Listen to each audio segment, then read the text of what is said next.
Welcome to our deep dive into history. You know, the kind of history that keeps you up at night, the kind that makes you question everything you thought you knew.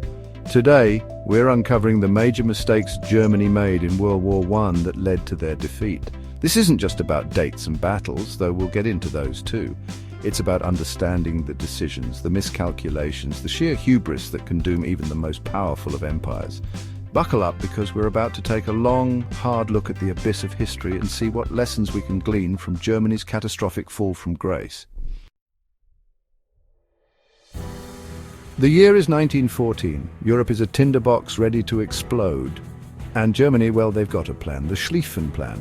A bold, audacious, some might even say reckless plan to avoid a two-front war. Imagine this, a lightning strike through neutral Belgium, sweeping down to knock France out of the fight before Russia can even mobilize their lumbering army. It's a high-risk, high-reward gamble. But like any gamble, it relies on everything going exactly as planned. And as we know, history is rarely so neat and tidy. The Germans, they underestimated Belgian resistance. They underestimated the speed of the British mobilization, and they overestimated the capacity of their own forces to maintain such a rapid advance. The Schlieffen Plan, it wasn't a complete failure. It came close to capturing Paris.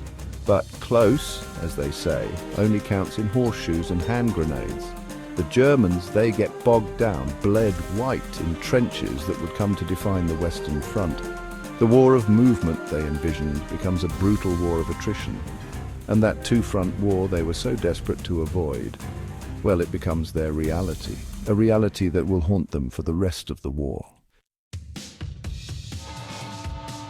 The Atlantic Ocean, 1915. A German U-boat stalks its prey. On the surface, a passenger liner, the Lusitania, sails unsuspecting toward its doom. The torpedoes strike, chaos, carnage, and among the dead, 128 American citizens. This act, unthinkable to many at the time, would become a turning point in the war. Germany, desperate to break the British blockade that was slowly strangling its economy, had gambled on unrestricted submarine warfare, a gamble that backfired spectacularly. See, the Germans, they believed they could cripple Britain before the Americans, with their industrial might and massive manpower reserves, could enter the war. A gross miscalculation. The sinking of the Lusitania had ignited a firestorm of outrage in America. Public opinion, once sympathetic to Germany, swung decisively against them. Woodrow Wilson, the American president, he warns Germany, stop the attacks or face the consequences. For a time, the Germans relent, but the pressure, it's too great. Their back is against the wall. In 1917, they make the fateful decision to resume unrestricted submarine warfare. It's a desperate gamble, a roll of the dice with the fate of nations hanging in the balance. And the dice, they come up snake eyes. America, outraged, enters the war on the side of the Allies, tipping the scales decisively against Germany. Chapter 3. Diplomacy, the art of making friends and influencing people. Unfortunately for Germany, their diplomatic skills left much to be desired in the years leading up to World War I.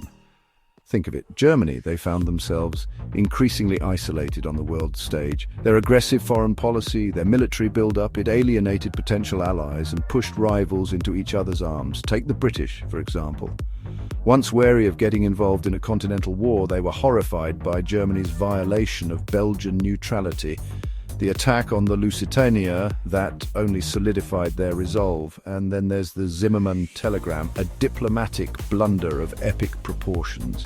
This intercepted message, it revealed a German plot to entice Mexico into attacking the United States. Talk about lighting the fuse on a powder keg. The telegram, it was leaked to the press, further inflaming American opinion against Germany. It was a propaganda coup for the Allies and a disaster for German diplomacy.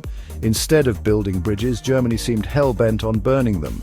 They alienated potential allies, underestimated their enemies, and committed blunder after blunder on the world stage. It's a lesson in what not to do when the fate of nations hangs in the balance. Chapter 4. Wars, they're not just fought on battlefields, are they? They're fought in factories, in shipyards, in the fields and mines. And in World War I, Germany, they found themselves on the losing side of a different kind of battle.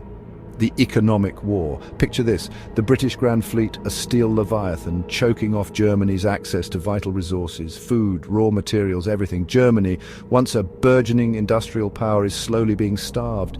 The German people, they feel the pinch. Rationing, shortages, the home front, once united, begins to crack under the strain. And let's not forget the staggering cost of war. Millions of men under arms, mountains of artillery shells, an endless hunger for resources. It's a drain on the German treasury, a hemorrhage that even their formidable industrial capacity can't keep up with. The longer the war drags on, the more desperate Germany's situation becomes. The economic vice tightens, morale plummets. The writing, it's on the wall. Chapter 5. Pride, it's often said, comes before a fall. And in the case of Germany in World War I, nowhere is that more true than in their fatal underestimation of their enemies. The French, they were dismissed as decadent and weak. The British, a nation of shopkeepers. The Russians, a disorganized, backwards horde. Oh, the arrogance. But these supposed inferiors, they would prove to be far more formidable than the Germans ever imagined. The French, they fought with a tenacious fury, determined to defend their homeland. The British, their industrial might, proved to be a decisive factor in the war, and the Russians, though they would eventually succumb to revolution, they tied down millions of German troops, bleeding them white in the vastness of the Eastern Front.